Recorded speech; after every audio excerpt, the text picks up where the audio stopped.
Hello, my Bill 5000 Nation. How's everyone doing today? Hopefully, everyone's having a great day. If not, hope it gets better from here. We are back with another That Chapter. This one is titled, She Was Tricked into Committing Crime. She was tricked into committing a crime that shook the world. We have already seen a video about this last week. Mr. Ballin, new video last Monday. Someone said that Mike here, my boy Mike, had done a video on the story as well. And you know me, I like to have different perspectives on things. All right, I'm excited. Let's go ahead and get into today's story. Go ahead, turn them lights down low, put on something comfy, cuddle up with someone special. Let's get some more information. Hey you, and welcome. My name is Mike, and in this old video, it is about the subject of reality TV. Now, reality TV is scientifically proven to rot your brain. Yes. I have no idea if that's true or not, but it is. I mean, it kind of sounds like something that could be true. 100%. I mean, there's reality TV shows about every single... 100%. Road Rules, Real World, Jersey Shore. Single thing these days, and everybody's hooting and hollering to get on them, to get their 15 minutes of fame, to get their yada yada yada. Everybody wants to be famous these days. And so, you know, there's these reality TV shows that are really breaking the mold. You know, you got stuff like Nathan For You and Jury Duty. But how about this one for a reality TV show that was a little bit different from the norm? How about a prank show where you are paid the kingly sum of, well, you know, the equivalent of about $100 to joke around with people, you know, in public, running up to people, smooching them on the cheek, putting your hands, you know, over their eyes, being like, surprise, all that kind of thing. And then, you know, when they turn around and are like, what? Apologizing, and then running away. Sounds great. Sounds hilarious. Sounds like the best reality TV show I've ever heard of. Where is it? I want to watch it. Well, you will see some clips. One specific prank in particular. This whole video is right out of a spy novel, and it takes us to Kuala Lumpur. It's about as international as it gets. And before, you know, we get into it, please subscribe to see new content every week from that chapter. But now, let's give it a go.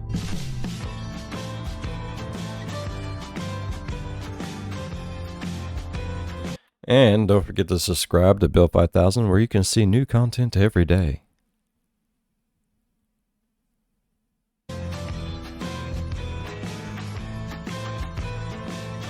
So, Siti Aisha and Duan Ti Huang are the two women who are at the very center, the very center of this story. Two women from very different backgrounds, but both wanted to become famous. Both wanted to become TV stars. Instead, both would unwittingly become assassins. Siti Aisha, she was from Indonesia. She was a good daughter. She was known as like a warm person. She came from a very poor family, and she lived in a very rural region. So when she got old enough, she moved to Jakarta, the capital of Indonesia, and she began working there, like in a clothing store, kind of like fast fashion, that kind of thing. You know, she'd be working these crazy like 16-hour days in there all day, just seamster-ing, making clothes. That thing.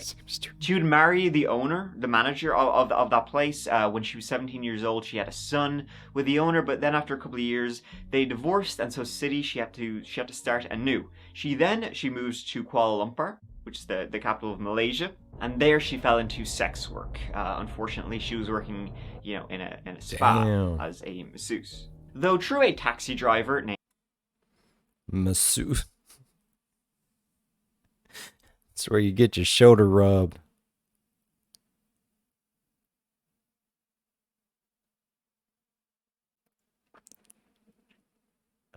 Oh God, I did not.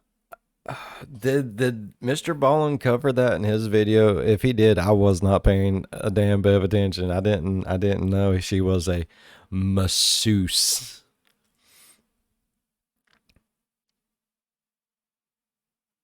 Damn. Named James. I'm going to be doing that a lot this video, actually, just be forewarned. So through a taxi driver named James, she met a guy who was looking for for women to star in videos, and not the kind of videos you might be thinking a sex worker would star in. No, he was looking for women to star in some prank videos, you know, comedy videos, you know, chillin' videos, funny videos. Do-Won Thi-Huong was from Vietnam. She was described as, you know, well-behaved, smart, and a good student. She went to Hanoi University, and there she studied accounting. She got a degree in accounting, but when she graduated, she found it really, really hard to get a job in her chosen profession. So to make ends meet, she ended up pulling pints in a bar. And she also did some like modeling on the side. Man, her heart was all about, you know, she wanted to become an actress. She wanted to become famous. She was even on Vietnam Idol. She wasn't a very good singer at all, unfortunately for her. Anh mong ngừng sẵn trôi để những dấu yêu sẽ không phai mờ. Ok. Nếu không hát. Ok. Chị nghe mấy câu là chị. And so it all began for her in December 2016 when a friend from work. I can't say shit. I couldn't carry a tune in a bucket, even if the bucket didn't have holes in it. Oh, yeah. Mm-hmm. Mm-hmm.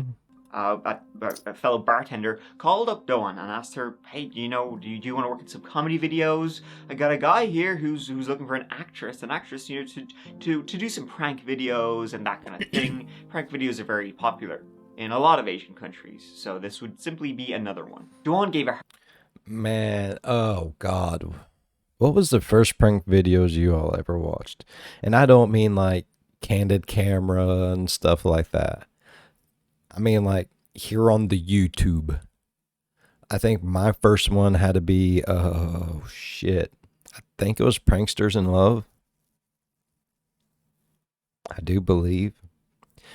It did. It got really, really popular there for a while. And next thing you know, everyone's getting their ass cheeks super glued to toilet seats.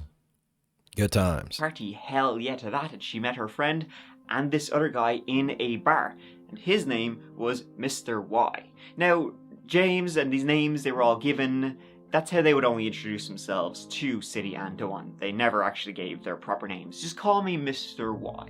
But he explained, you know, what the idea was, and the description of the work he wanted to do, the videos, the kind of videos he wanted to make. And he explained that he was, you know, making content for a Japanese company, you know, a Japanese production company. They were looking for pranks from all around Asia. So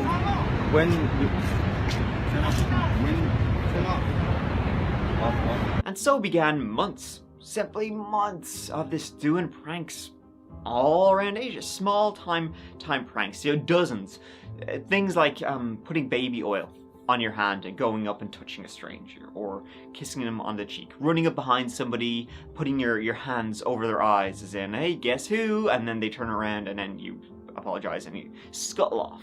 City and Do-Won, of course, were told they will be famous. You know, we're going to take you to all these countries. You're going to go to South Korea. You're going to go to Japan. You're even going to go to America and do these hilarious pranks. And you'll be known as the two funny ladies. Probably should think of a better name than that. They eventually, you know, after traveling around and doing all these pranks, they made their way to Kuala Lumpur. And at this point, their specialty, the real humdinger of a prank, was to run up behind somebody, hands over the eyes. Guess who? They turn around, oh, got ya, run away. Real funny stuff. They did it a few times, and their bosses, these producers, even instructed them, you try it out when in your free time, you know, when you're in the hotel in the evening, keep practicing it on these big stuffed teddy bears. Because you really want to make sure you get it right, because, you know, depending on how you're moving, it might not be funny to the audience, and you've always got to be keeping it funny, always keep them smiling, number one. They even did a few pranks in the Kuala Lumpur airport in the weeks leading up to, well, what would be their final prank there. So they were told, we're gonna do it again. This is gonna be our biggest one yet. I mean, everyone's got to have that fucking grand finale, bruh. It's the whole reason I go into fireworks show. Is the big boom at the end. This time you're gonna do it with a male actor. And the two ladies, they were given a description of this guy. They were like, he's going to be a bit of a chunky guy. He's going to be bald, but he's an actor. He's in it. It'll just make the whole thing even funnier. Yes, it's a fake prank, but I mean, come on, everything's fake, so who cares? And so they were given oil on their hands and a spray bottle of oil. That is not true, sir. Not everything is fake. This luscious lion mane, this is all natural. None of this is fake at all. My real hair. Yeah. Oil, and they were like, go get him.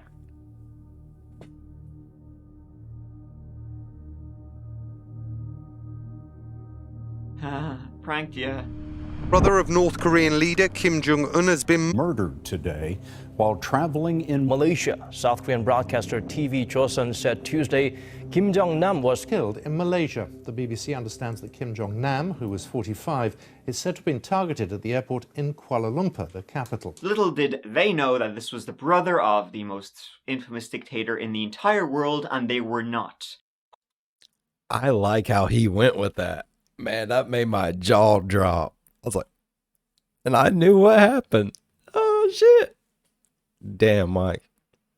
You're good, bro. Putting baby oil on his face at all. Kim Jong-Nam was born in Pyongyang on the 10th of May, 1971. His mother was Song-hee Rim, a very famous and beloved actress in North Korea, and she obviously became a mistress to Kim Jong-il. It's pretty kind of one of those things where it's like, did she have a choice in it? Can you really say no to a dictator? I don't think so. Kim Jong-nam... You can, but you're probably not going to have the tongue to say no with later if you're alive. Was actually homeschooled by his eldest sister for much of his life. Then he went off to study in Switzerland, like all good dictators do, and then to Russia. Now, Kim Jong-nam apparently took after his mother, more so than his father in many, many ways. He did have his dad's very kind of short temper, really get pissed off very, very quickly. Kim Jong-nam was more like his mother in that he loved the arts. He loved film. As I said, his mother was an actress, and maybe he saw himself as like a bit of an actor too. He'd actually sit there tapping away on little film scripts, which I, for one, would love to read.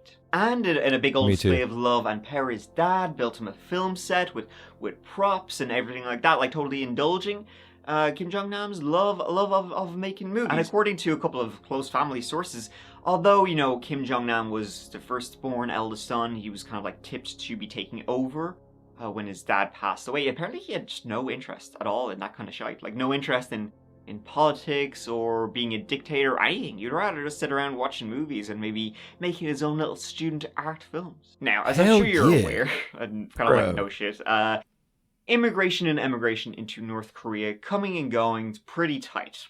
Shocking, I know, but they've got a pretty tight control over who can come in and leave the country. Kim Jong-nam himself, he managed to go on multiple secret trips to Japan and a couple of other countries, starting as early as 1995, and of course, as you can imagine, only those like closest and most beloved by Kim Jong-il were allowed to leave the country. In the case of the Kim family, though, it seemed that Kim Jong-nam, as I said, seen as the favorite child, seen as the natural successor to his dad, he was also the most Western facing of all.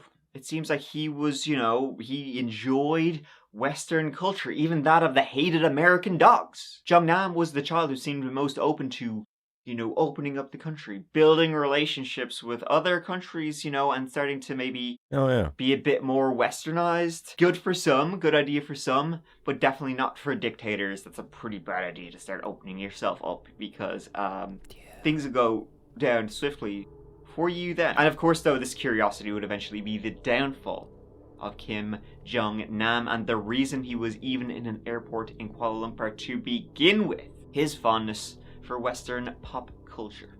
In 2001, news broke that Jong-nam had been arrested after traveling on a phony Dominican passport. He was arrested in Japan, in Narita Airport. He had arrived there in Tokyo, there with 2 women and his son. Amazingly, when he was asked, why are you in Japan? What are you doing here? The answer he gave them wasn't, listen up guys, I got some, secret meetings here, clandestine, a bit of a James Bond character. He said no, the only international leaders he was meeting was the one I think you could safely probably call Mickey Mouse an international leader at this point. Oh yeah, most Jong-Nam's definitely. response to why he was traveling under a fake passport and what Bro, I love Mickey Mouse. I do.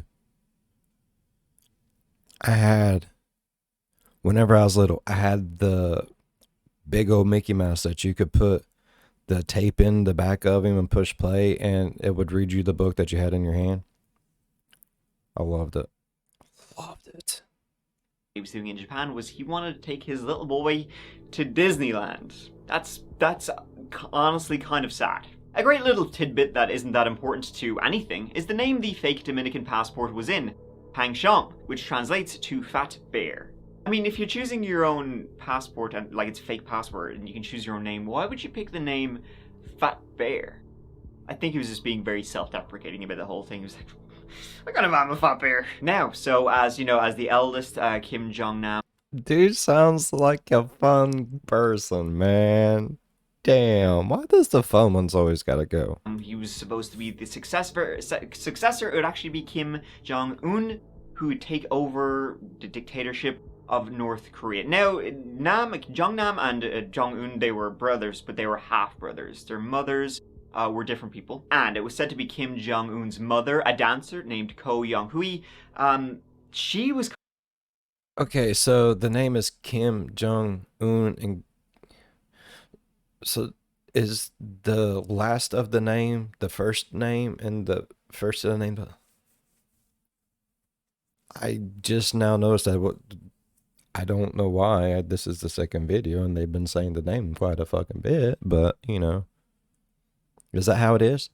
Someone let me know down in the comments. kind of like bit of like a Cersei Lannister kind of type. She was in there with the elbows out, trying to make sure Kim Jong-un became the favorite son and that he would take over, to the detriment, of course, of all of the other siblings. As he was the youngest, he'd be last in line, but she was in there like swimwear, trying to make him the number one. And it seems like she succeeded, and in fact it's been kind of like rumored that she tipped off the Japanese authorities that Kim Jong-Nam was flying in under the fake passport because she knew he would be arrested and it would be pretty embarrassing. That would help then successfully get Kim Jong-Nam out of the way of something it's been described he didn't even really want. And so around 2003, Jong-Nam made a deal with his father that he would step out of the way, he would step aside, and he would leave North Korea, and he left and he settled in Macau, Chinese territory. He settled there with his young family while his younger brother was named next in line. It's worth noting also that even Kim Jong-Nam himself believed that the Disneyland incident was what helped kind of usher him to decide, because of his stance on political reforms that kind of nobody else in power at least was none too big a fan of. Whatever reason, he was gone from power, and he was now gone from North Korea. In his absence, Kim Jong-un quickly used his considerable girth to fill the vacuum left behind by his father's death, and after ascending to the leadership role, he quickly set about consolidating power. The first few years were the most violent. I think probably one of the most famous stories is Kim Jong-un, what he did to his own uncle, who he thought, you know, might be kind of a bit of a threat to his own power. So he accused his uncle of treason. He then had two of his uncle's close allies executed via anti-aircraft guns. Which, yeah. As you can imagine, they would have very big shells, so they would make shite of you. He then had the blood of his allies. Pretty sure you get shot one of those, you're not even a body no more, you're just red vapor. Poured over his head until he fainted, and then he too had his uncle executed in the very same way via anti-aircraft gun, which is a little bit of overkill. I'm not afraid to say it. Well, he was really into purges at the time, and so, you know, there was a couple of those defections, and so you really need to instill some of that good old-fashioned fear into everybody around him. But as I said, anti-aircraft guns, really? It's one way to do it. And apparently Jong-un kept a severed head of his uncle in his office as a trophy. Just, hey, check it out. He also did other stuff like having an official and his wife who he did not trust set upon by hungry dogs, where they were ripped apart. So as you can imagine from me telling this story, pretty much a lot of people were dying. Now, Jong-Nam was outside of North Korea in China's time, but he was probably thinking, Probably Damn. not good for me. Now, how much of all those stories of anti-aircraft guns and hungry dogs, how much of those stories is true, we don't know. A lot of it comes from defectors who maybe just wanted to give the South Koreans and the Americans and Japanese and whoever else just good stories of, man, it's real bad up there. Maybe these people even believed those stories, but they weren't true. It's probably a mix of fact and fiction. But there's one murder we know the story of to be completely accurate. The story is completely factual, because the whole thing was recorded. On the 8th of February 2017, Kim Jong-Nam was due to fly on an Air Asia flight to Macau. He had arrived in the country, Malaysia, about a week before at 10:50 a.m.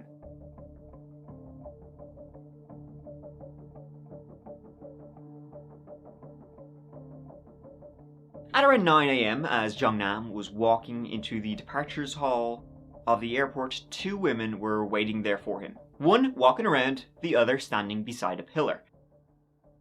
As he was walking towards the check-in desk to print out his boarding pass, he was approached by the two women.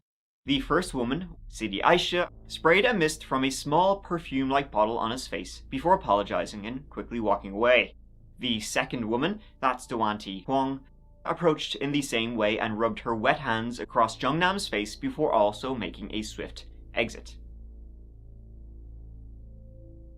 It didn't take Jong-Nam long at all to realize what had likely happened, and he immediately made a beeline for a staff member to explain what these two random people had just done to him. They'd just done in his face. And being a paranoid guy like he was, he quickly began fearing for his life.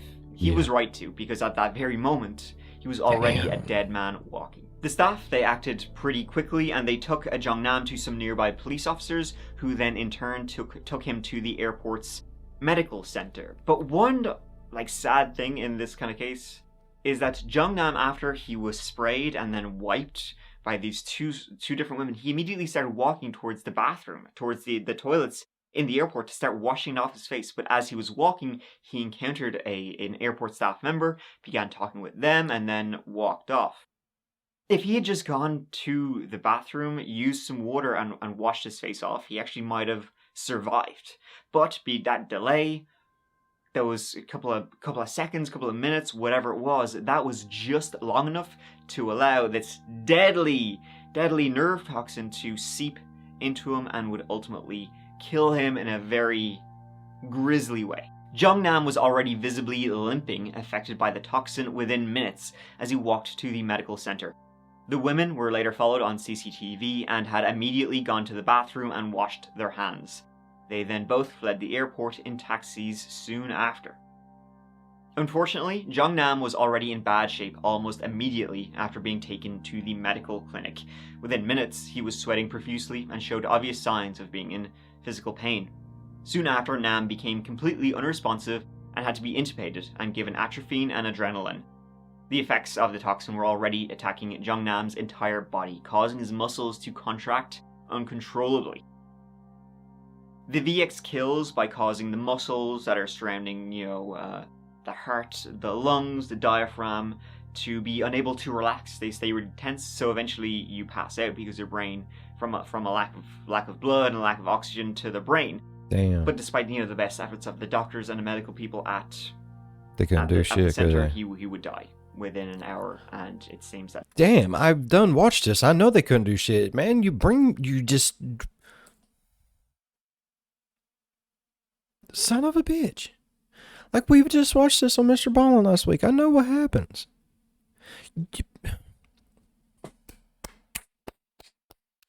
You did a good job, bud. I was reliving the whole story again. No matter what they did, if you don't get VX nerve toxin off you within a couple of seconds to a couple of minutes, you're kind of dead. It actually took authorities longer than usual to be able to identify Kim Jong-Nam because he was traveling under a false name, under multiple false passports actually. Once they confirmed who the victim was, however, Malay authorities knew they had to act quickly before the guilty parties disappeared forever. With authorities knowing how high profile the victim was, the investigation went into top gear. After all, this is not just some random crime in an airport. This is the very highest levels of international espionage and assassinations and all that sort of stuff. So the people who did this, they must be absolute crack secret agents, assassin, hitmen, to be able to pull something like this off in the middle of a crowded airport, am I right? Well, surprising to everyone, not only did neither woman have any known links to the intelligence or military communities, neither even came from Korea. And the whole incident being caught on camera, it didn't take investigators long at all to identify the assassins. 25-year-old Siti Aisyah from Indonesia and 28-year-old Duan Thi Huang from Vietnam were arrested one day apart, with Siti being arrested on the 16th of February and Duan a day earlier on the 15th. Coincidentally, the same day that the post-mortem evaluation was conducted. Both were then charged with the murder of Kim Jong-Nam. Both were absolutely stunned. They were shocked. They had no idea, what was going on. And so the autopsy was done. The autopsy of his body was done against the objections of North Korea, because they clearly didn't want, this whole story getting out. In fact, even to this day, they deny he was poisoned. They say he died of a heart attack. Police would then later arrest a 46-year-old North Korean guy named Ri Jong-chol. Ri Jong-chol is he worked in IT in Malaysia, kind of like IT, like with a wink, because it's believed he's the one who actually was able to get this poison, this nerve toxin into the country. He works as a chemist. Also, he would deny, of course, any links with the North Korean intelligence agency, even though he's North Korean, and the house he lived in was owned by North Korea. But the investigators, as I said, they were fairly confident he was the chemist who came up with basically putting these separate components together that would form this V. So you know nothing about North Korea? No. You're from North Korea? No. Your house was bought by North Korea? No.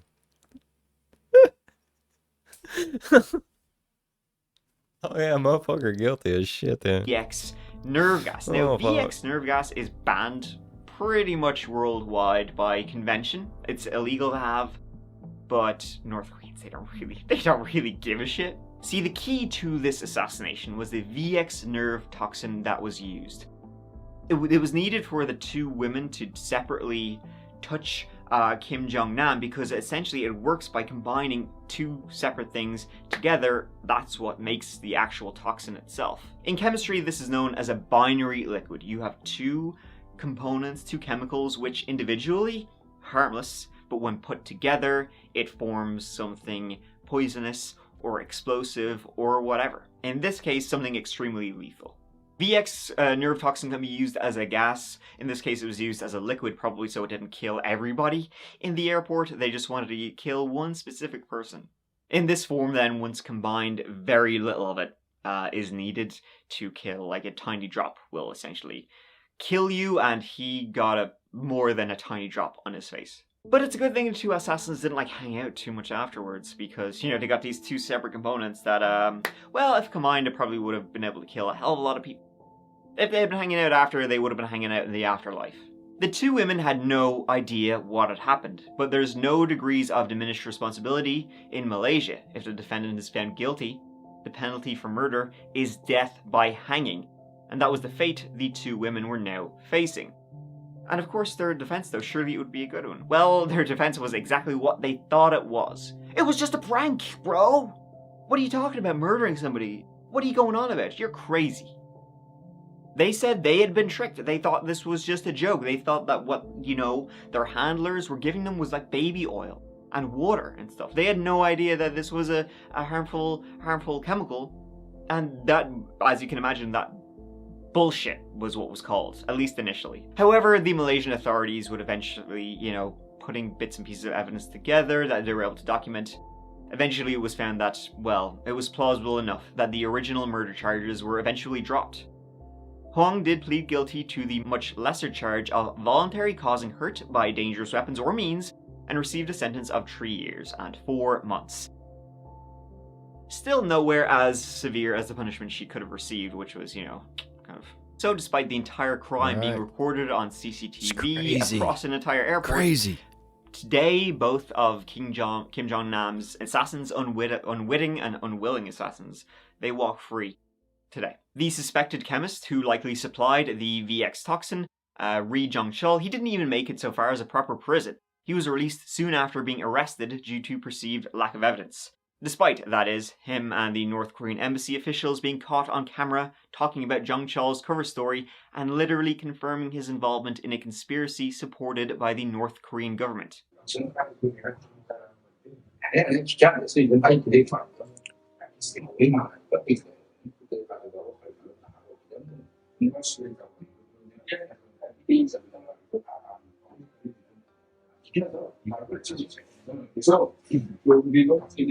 The others involved in the plot, all their handlers and everybody. I think that was in the Mr. Ballin video. Holy fuck, Batman. Well, they could never find them because they immediately fled back to North Korea before they could be located, or the Malaysians just didn't believe there was enough there to charge them or indict them or whatever in this entire plot. It is worth noting, by the way, that Malaysia is one of the very few countries that actually still has diplomatic ties with North Korea, so that kind of played a bit of a part in it too. Malaysian authorities revealed that not only did Jong-Nam have 4 different passports, all in his alias of Kim Chul, but also $100,000 cash in his bag at the time of the attack, and he also had several vials of atropine. Atropine is a drug commonly used like in surgeries and stuff to reduce the amount of saliva your body produces, but it's also thought that it can, if you're attacked by poison or something, it can help. Prevent you dying, essentially. Now, I don't know much about yourself, Really? but it's not something I personally carry with me, but you can imagine Kim Jong-nam hearing all about these assassinations and the purges that were going on in North Korea by his half-brother. He probably thought, well, as the oldest son, I'm probably somewhere on that list. In fact, for months, it's Right. believed he was fearing for his life that something I would like have been this, shitting myself like every exactly day. what he thought would happen. He also had so much money in his bag at the time of his death, 100,000 like in US dollars, is because he was working as an informant for the CIA. He was providing them with information as someone who would have been at one time in the highest echelons of a dictatorship that nobody knows anything about. He was pretty valuable. So why would his own half-brother want him dead? Well, I mean, the key there is half.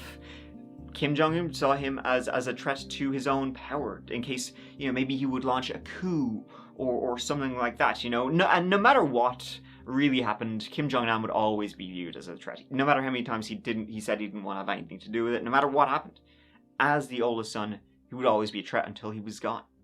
Which he is. Also, he was very critical of North Korea. Now, he would frequently say he had no intention to defect to the West, although he was giving secrets to the CIA for a bit of money. He was very critical. If he had been in power, North Korea probably would be in a better shape than it actually is today. Now, I'm not saying he would have been a complete psycho dictator like pretty much everybody in his family is, but you never know. It seemed like he was rather just more interested in, Disneyland. He probably would have opened the country up so there could be a Disneyland in downtown Pyongyang. Malaysia later sent Kim Jong-nam's body back to North Korea against, by the way, the objections of Kim Jong-nam's son, who has since disappeared. He's the nephew of, half-nephew, I guess, of the current dictator, grandson of the former dictator. His own dad died pretty grisly.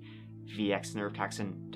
Not a great, it wouldn't be in like my top 5 ways to go. And so he was probably thinking, probably not kind of cool for me to be around. He has since disappeared.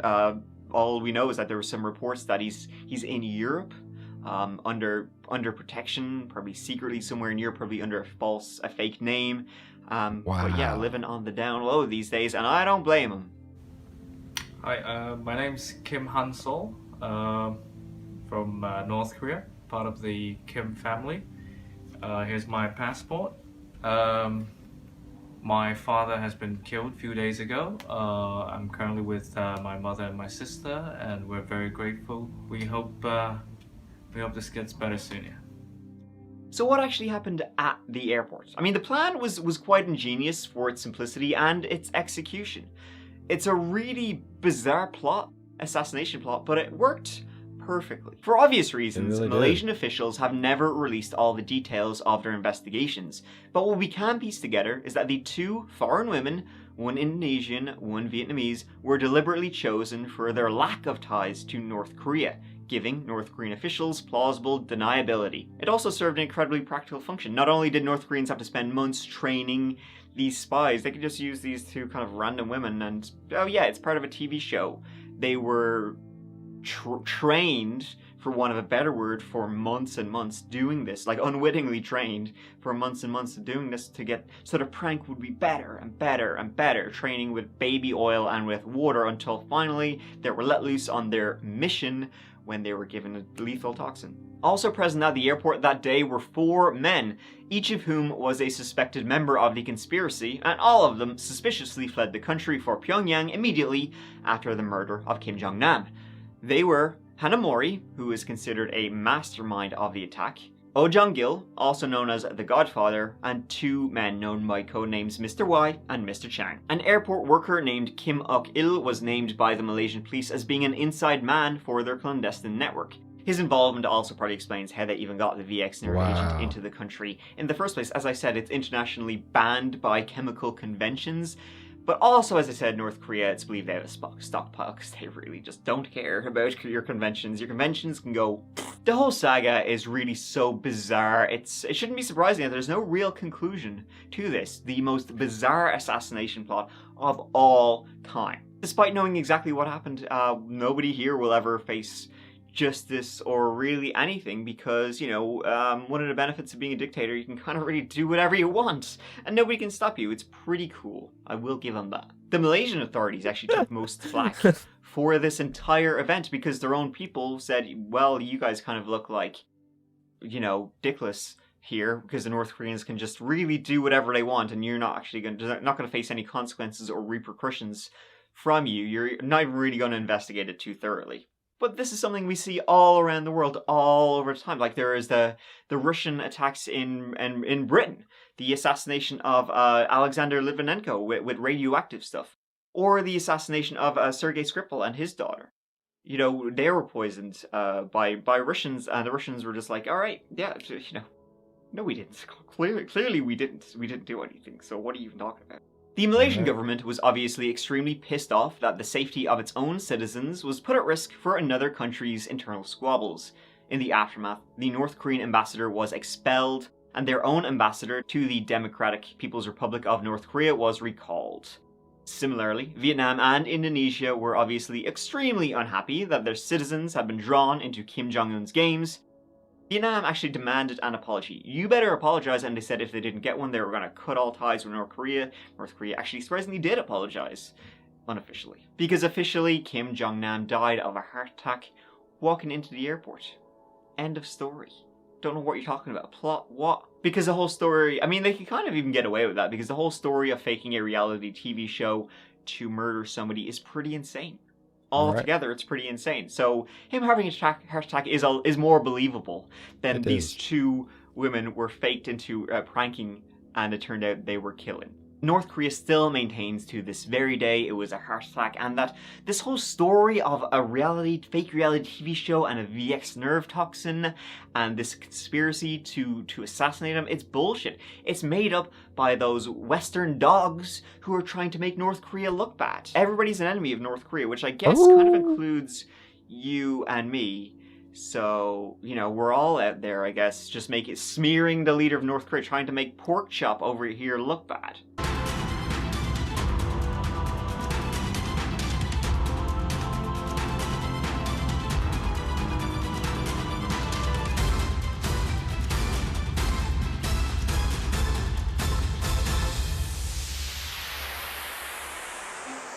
Yeah, that's real hard to do. Thank you so much for watching. It really does mean the absolute world. Oh my God. I loved it. I loved it. Thank you so much for letting me know that Mike had done this. Oh, I love getting so much more information.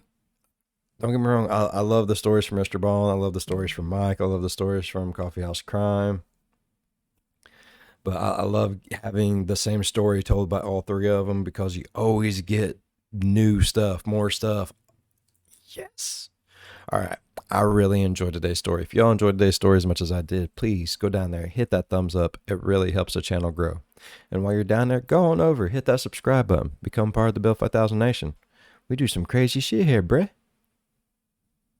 As always, be good to one another. I'll see you in the next one. Bye-bye. Man. That would make like one hell of a blooper reel though, wouldn't it?